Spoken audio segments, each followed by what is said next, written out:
Homem não chora nem por dor, nem por... Você é discreto e fora do meio? Já te perguntaram se você é afetado? Homem chora? Chora. Para de chorar que isso não é coisa de menino. Homem sente dor? Sente. Te incomoda eu falar sobre masculinidade com unha pintada, cabelo, roupa, acessórios? A gente não tem que asfaltar o coração. A gente tem que criar parques. A vida não é fácil para ninguém. Ela não escolhe gênero.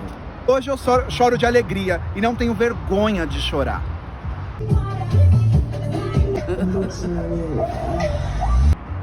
Homem não chora nem por dor, nem por... Ah, sabia que você ia completar. Principalmente se você for professorinha, né? Gente, homem chora? Chora. Homem sente dor? Sente. Então por que será que a gente tem que falar sobre masculinidade tóxica? Por que será que a gente tem que falar sobre homens, meninos, expressarem seus sentimentos? Será que eles não estão sabendo? Será que eles se incomodam com isso? Será que eu me incomodo? Te incomoda eu falar sobre masculinidade com unha pintada, cabelo, roupa, acessórios? Se te incomoda, a gente tem que conversar. E é sobre isso que a gente vai falar hoje. Vai comentando, vai falando o que você acha, o que você concorda, o que você discorda, porque é isso, gente. É diferença de ideia que faz as coisas mudarem. Afinal, você já falou pro seu filho, quando ele estava chorando, ai, para de chorar que isso não é coisa de menino? Já está muito crescido para ficar chorando? Será que a gente, enquanto professor, já não reproduziu isso também de alguma forma, de algum jeito? Será que a gente não tentou abafar o choro de um menino? Será que isso não causou nele a ideia de que ele não pode chorar, que ele não pode se expressar? É isso que a gente tem que se questionar nas nossas práticas. Seja pai, seja tio, seja mãe, seja avó, professor e professora. A gente tem que pensar que ser homem é uma coisa que precisa ser desconstruída do jeito que tá.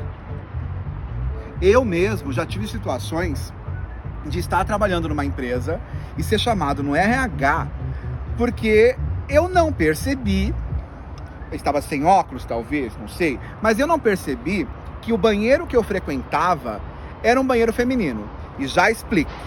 Por que eu não percebi? Porque os banheiros eram individuais. Eles tinham um vaso sanitário, a descarga e uma porta. O lugar para lavar a mão era fora. E eu não percebi que havia um desenho de uma mulher numa porta e um homem na outra. Gente, eu não percebi, eu só queria usar o banheiro. E aí eu fui chamado no RH, se eu poderia fazer a gentileza de usar o banheiro correto. Ser um homem feminino não fere o meu lado? Complete a frase. Só para matar a saudade. Pessoal, não tem cartilha que ensine a ser homem, nem educar um menino para ele ser um menino. Não tem uma receita. O que existe é a gente perceber que a gente está educando um ser humano. E um ser humano que não se nega, não nega seus sentimentos. Não nega que se bateu e doeu, tá doendo. Se eu tô com vontade de chorar, eu vou chorar. Isso cria espaços. Uma das coisas que eu mais tive com a minha mãe, por exemplo, foram espaços. Espaços para poder falar, espaços para eu poder chorar, para eu poder falar, mãe, tá doendo. Porque se a gente coloca um menino nessa ideia de homem forte, macho, ele não vai conseguir ter espaços, ele não vai aprender a ter espaços, ele não vai se permitir. E nós, gays, trazemos muita dessa questão do ser homem, ser macho, para o nosso universo. Haja vista, olha que palavra bonita, diga, a questão de ser ativo, ser relacionada a ser o homem da relação, e ser passivo, ser mulher, ou ser afeminado, ser uma coisa de mulher, ser menos homem. Nós não podemos reproduzir isso enquanto gays. A gente pega essa questão tão ruim dessa sociedade que a gente critica e traz para nossa realidade, a gente está reproduzindo e oprimindo cada vez mais. Eu mesmo, para aceitar as minhas mãos que falam por mim, Quantos de vocês não falariam, mas falar com as mãos é coisa de mulher, te deixa mais feminino? E daí? E daí? Homem não pode falar com a mão? Homem não pode ser mais delicado? Não pode ser mais sensível? O que tem de mal nisso? Será que a gente não está escondendo machismo por detrás dessas falas e desse pensamento? Pessoal, eu vou falar uma coisa que é muito íntima para mim. Foi um dos momentos mais tristes da minha vida, que foi quando eu perdi minha avó materna. E eu corri feito um louco, no hospital com ela, para ajudar minha família, para ver a questão de enterro. Vocês sabem como é que é. Hoje em dia, mais do que nunca, com esse desgoverno, a gente está perdendo muita gente. 100 mil, gente, 100 mil, né? Mais de 100 mil já. E é um absurdo, Ele não, diga-se de passagem, sempre, bom lembrar. E quando chegou a hora derradeira de fechar o caixão, eu me vi assim, parecia que ia explodir dentro de mim um choro, porque até então eu estava perto da minha avó, de certa forma, vocês entendem, todo mundo infelizmente já perdeu alguém muito querido. E viraram para mim, quando as lágrimas já estavam aqui para sair, viraram para mim e falaram assim: segura, respira fundo e segura. Eu segurei. Alguém muito especial para mim, que foi meu noivo, falou assim para mim numa noite, em um dos momentos, não naquele dia, em um dos momentos: chora, não se segura. Se você tem vontade de chorar, chore. Não deixa ninguém te falar, para você se conter, porque é o que você está sentindo. Eu não chorei quando fechou a porta, a tampa do caixão, mas chorei muito depois. Homem não pode ter vergonha de chorar. Não pode ter vergonha de chorar. E choro não te deixa menos, mais, te deixa humano. Hoje eu choro de alegria e não tenho vergonha de chorar. Simples assim. E muitos homens passam por situações muito pesadas e não procuram ajuda, simplesmente porque eles acham que se procurar ajuda, médica, terapia, um ombro amigo, parece que eles vão se desmanchar enquanto homens. E não é assim. A gente precisa de ajuda, a gente precisa desabafar. Essa questão de que só mulher que faz terapia, não. Só mulher que tem amiga para contar as dores, não. A vida não é fácil para ninguém. Ela não escolhe gênero. E a gente tem que pensar isso desde criança, desde o menino, lá, pequenininho. Por que a gente não possibilita mais espaços de fala, de expressão de sentimento? Nós na escola, a gente pede às vezes para a criança fazer algum desenho. Tem criança que às vezes pinta umas coisas tão tristes. Eu percebi isso uma vez, que eu pedi para os meus aluninhos fazerem o seguinte: faça um desenho de como você está se sentindo hoje. E aí eu pedi para que eles me explicassem individualmente o que eles estavam sentindo. Para vocês terem uma ideia, quase todos os meninos fizeram desenhos de tristeza, que sentiam a falta da mãe que trabalhava o dia todo, ou que sentiam a falta da avó, ou porque a tia ou o tio morreu. Então o desenho eles puderam expressar.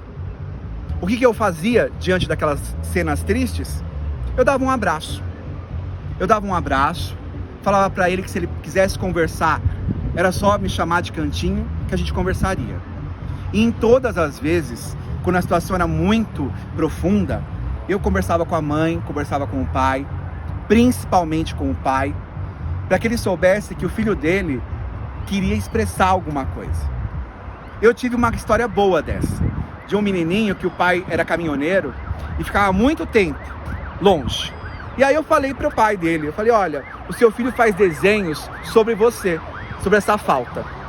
Gente, o pai continuou viajando porque é trabalho, mas ele dava um jeitinho de mandar uma mensagem, de mandar uma imagem, uma foto.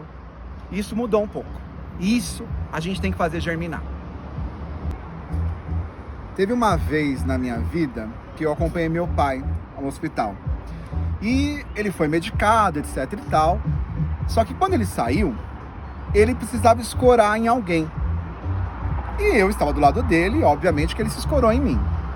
Gente, eu não tenho vergonha de falar isso.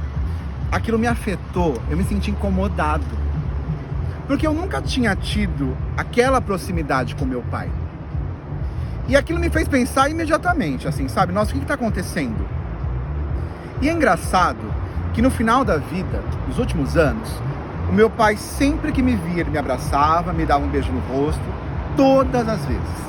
E eu já não me sentia mais desconfortável com aquilo. Eu não sei se ele, ao longo da vida, se sentiu pressionado por essa ideia que a sociedade traz de homem que não abraça, que não beija, que não toca o outro homem, ou se ele tinha isso na personalidade dele. Eu acho que talvez não, porque mudou da água para o vinho. Eu hoje sinto mais do que nunca que eu abracei pra caramba meu pai, e eu lembro do cheiro, do beijo dele no meu rosto. E isso é uma das minhas maiores alegrias, desse contato, que foi só no final, mas foi extremamente importante para a pessoa que eu sou e para a pessoa que eu me proponho a ser. Você é discreto e fora do meio? Já te perguntaram se você é afetado? Já, né? Todo gay já passou por isso. E é incrível como a gente tem preocupação em ser afetado. O que é afetado? O que é ser afetado? É afeto. A palavra afetado vem de afeto. Afeto é quando você toca o outro, sentimentalmente falando. É você se preocupar com o outro. Aquilo me afetou. Seja positivo, seja negativo, aquilo mexeu com você. E por que eu não posso ser? Por que eu não posso sentir? Essa questão de não poder falar, não poder se expressar, não poder ser somente, vai represando sentimentos horríveis para o homem. E aí, essa represa, esse monte de sentimentos que ele foi enrolando para dentro de si ao longo da vida, chega uma hora que se expressa, e se expressa de várias formas. Vamos ver a questão dos estupros, quais são as motivações alegadas. Vamos ver a questão do próprio racismo, da misoginia, da transfobia. Sabe, o que está por detrás desse sentimento de querer violentar, machucar, destruir, aniquilar o outro? Então, tudo isso tem a ver também com essa ideia de que homem não chora, nem por dor e nem por amor. Então ele aprende que tem que ser violento, que tem que fazer sofrer, que tem que ser rude, que tem que aguentar tudo. Homem não tem que aguentar nada disso. E aí, você, macho discreto, já marcou sua consulta no urologista esse ano? Por que não? Você não precisa? Gente, se vocês jogarem na internet a quantidade de homens que tem câncer de próstata no Brasil e no mundo, é gigante. Tudo por quê? Porque não pode, não posso. Ah, lá, não pode. Você prefere ficar doente. Tem muitos homens que ficam doentes porque não vão ao médico. Sem contar os que perdem o menininho ali. Gente, que passada. De dodudão. Gente, é incrível.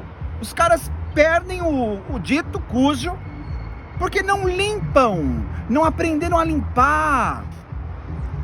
Caramba! E por que aqui não se limpa? Por que tem medo de se tocar? Por que será que eles não se tocam? Por que será que eles não se limpam direito? Qual o medo que há de trocar o próprio corpo? Gente, se conhecer o próprio corpo faz parte da construção da sua identidade. Então assim, nós temos que tirar esse medo. Você mãe, você pai, tem que ensinar o seu filho a se limpar direito, a higienizar o corpo direito. Não é só a menina com medo de que se o menino... Depois cresce o cara aí cheio de doença, cheio de não sei o quê. E aí, o que faz? Vai pra fila do SUS esperar ser atendido? Pra uma coisa que seria evitável? Então assim, a gente tem que pensar sobre isso. Porque explorar o próprio corpo, a pessoa, eu estou falando a pessoa, a própria pessoa, conhecer o seu próprio corpo, faz parte. E isso tem que ocorrer ao longo da vida. A gente tem que falar sobre isso. A gente tem que buscar, mostrar para os meninos e para o seu maridão que está aí do teu lado, o teu boy que está aí do teu lado, que não sabe se limpar, que não tem um autocuidado. Já repararam que sempre a gente vê nos filmes, e aí tem vários debates sobre a questão do estereótipo dos filmes, que a mulher vai envelhecendo e vai se cuidando mais. E o homem não. O homem vai se entregando. Está certo? Não tá. É uma questão só de estética? Não. Muitos homens morrem. Assim como a Covid, que a gente poderia diminuir muito com outro governo. E também lavando mão, lavando as mãos. Então, para vocês verem que essa questão do homem, do ser homem, tá em pequenas coisas. Pequenas. E aí ela vai adentrar na questão do homem que não ajuda em casa. Vocês já pararam para ver? Saiu uma pesquisa que nessa época de quarentena, de pandemia, as mulheres que escrevem artigos científicos diminuíram pela metade a sua produção. E os homens estão bombando de produção. Ah, eles são mais inteligentes? Não! As mulheres estão fazendo jornada dupla, tripla e sabe Deus mais o que mais. E o cara se vê no direito de ter tempo para pensar sobre a vida.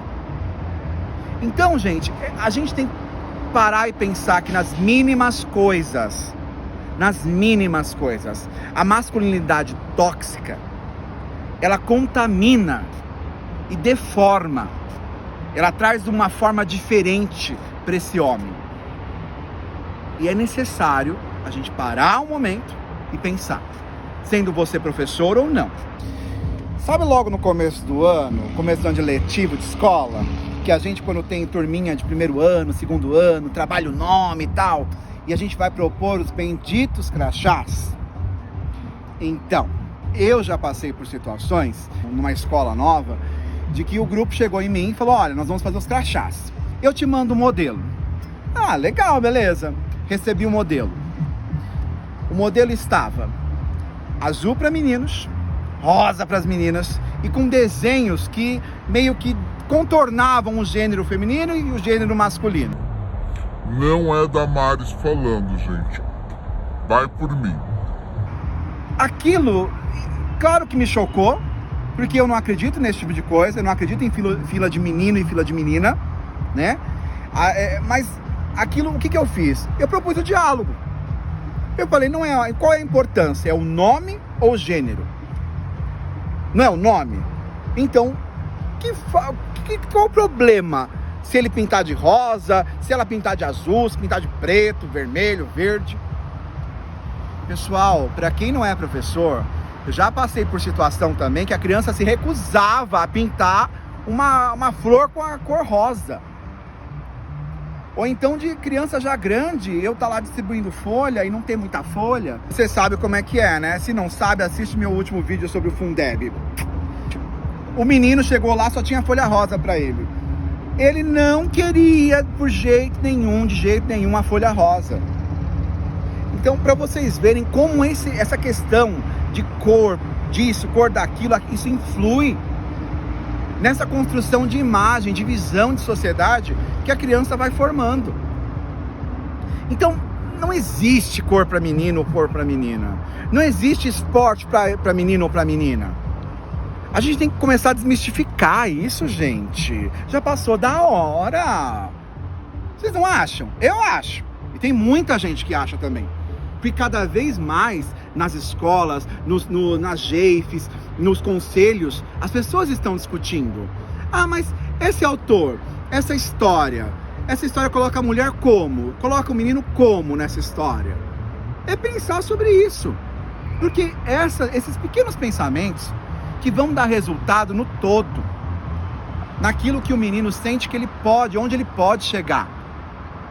e principalmente para que nós consigamos mudar essa sociedade desse homem branco, cis, hétero, que oprime, que machuca, que violenta e que mata. Esse cara que a gente formou, que a sociedade estereotipou, criou um modelinho, ele não é inimigo. Ele é um sujeito que nós precisamos conquistar. Não na base do berro nem da força, mas no diálogo. E esse homem, ele começa na escola, começa na educação infantil, começa nos pequenos detalhes, na tua escolha de presente, no dia das crianças, no dia de Natal, aniversário. Começa aí, da mais tenra idade. E você não vai tornar ele isso ou aquilo por ensiná-lo que ele pode se expressar. Sabe, só quem sabe o que é e como é a própria pessoa. Ninguém disse pra você como você seria. Você é resultado de uma série de interações, de uma série de formas de se ver, que são suas. Então, vamos pensar nisso, vamos tentar criar espaços, sair da bolha, porque essa bolha, ela vem massacrando todo mundo. Você, homem que está me escutando, você tem lembranças afetivas com o seu pai? Eu não estou falando para você comentar aqui, comenta, claro, e curte, mas se você puxar agora na sua memória, você tem muitas memórias afetivas com o seu pai? Memórias de abraço, de beijo, de falar pra ele quanto você estava sofrendo por aquela menina, por aquele menino, de falar coisas, nossa, não deu certo, pai. Você tem essas memórias? E aí vem uma outra pergunta. Você que é pai, o seu filho, quando tiver a sua idade, vai ter lembranças afetivas com você? Ou você está fomentando, está alimentando essa masculinidade tóxica, que não pode falar, que não pode sentir, que não pode se expressar, que não pode chorar? Qual pai que você está sendo para o seu filho? Ah, mas eu sou presente. Não é só isso. O seu filho tem segurança em poder falar com você sobre o que ele quiser, sabendo que em você ele terá um lugar seguro. Que isso é o mais importante. É olhar para o pai e saber que ali tem um amigo, tem alguém com quem você pode conversar sobre tudo e qualquer coisa, que você não vai ser pressionado a passar por cima daquilo e não sentir. A gente não tem que asfaltar o coração, a gente tem que criar parques, tem que florescer, e isso não vai fazer do teu filho menos homem, vai fazer dele uma pessoa muito melhor, e a relação de vocês vai ser ótima. Eu senti isso com meu pai nos últimos tempos de vida dele, que a gente foi mais próximo. Eu senti. E isso não me afetou de forma negativa, pelo contrário, me afetou muito e de forma positiva. Muito. Fez a diferença, faz a diferença. E aí, qual pai você está sendo pro seu filho? E o cara hétero, cisgênero, que tem amigos gays, por que ele é tão incompreendido na roda de amigos? Porque ele não pode ter amigos gays, porque ele não pode ser sensível a situações humanas. Por que um homem não pode ser amigo de uma mulher sem ter interesse? E como todo bom gay, cheio de amigas, adoro, amo, várias delas vira e mexe perguntam: nossa, você acha que esse cara é gay? Ah, ele é tão assim, tão delicado, tão sensível para algumas coisas, ele quer me escutar, ele me elogia. Gente, a coisa chegou num ponto que se o cara é sensível, a gente já fala que ele não é hétero. E não é assim. Não são essas coisas que tornam a pessoa, a orientação, que transformam a orientação sexual da pessoa. Então a coisa está tão enraizada que até nesses momentos a gente tem que parar e falar: putz, Tem coisa errada aí. Tá muito sensível pro meu lado. Acho que ele não gosta da fruta. Gente, isso é tão demodê. Mais uma vez, masculinidade tóxica. Se o cara já tem uma sensibilidade, se o cara já tem um autocuidado, se o cara tem uma preocupação estética consigo mesmo, se ele fala com as mãos, qualquer sinal, qualquer mínimo que seja, que fuja desse padrão, é mal interpretado. Tá errado isso. Ah, não dá mais pra... Dá sempre pra mudar, gente. Dá sempre pra mudar. Dá sempre pra se propor um novo olhar. Mãe, como eu tava falando, já vou aproveitar e falar nesse vídeo aqui, sabe, aproveita na pandemia, já acaba com o patriarcado, já muda tudo, é novo normal, não, já tira o patriarcado da lista, já tirou de cena, simples assim, muito mais fácil. Acabamos de passar pelo Dia dos Pais e a principal polêmica, a grande preocupação... Por que o Tami estava na campanha da Natura? Isso não é preocupação, isso não é ponto para ser discutido. Isso não nos interessa. Que bom que ele está lá. Que bom! Homem responsável, homem que compartilha, homem que se expressa, pai que dá espaço para o filho falar, para ser o que ele quiser. Te intrigou alguma coisa que eu falei? Se te intrigou, vem comentar. Vamos fleirear um pouquinho. Porque como diz Paulo Freire, e sempre Paulo Freire, conhecimento a gente constrói com o outro. Então, se você curtiu, se você achou diferente, faz isso chegar a outras pessoas e vem debater comigo. Porque a gente vai construindo algo melhor. Esse diferente que a gente tanto quer, a gente constrói juntos. Curtiu? Então curtiu? Então já comenta, já compartilha, curte aí também e vai comentando, vai falando o que você acha, o que você concorda, o que você discorda, porque é isso, gente, é diferença de ideia que faz as coisas mudarem e a gente tem que valorizar essa diferença e fazer o bolo crescer, fermentar.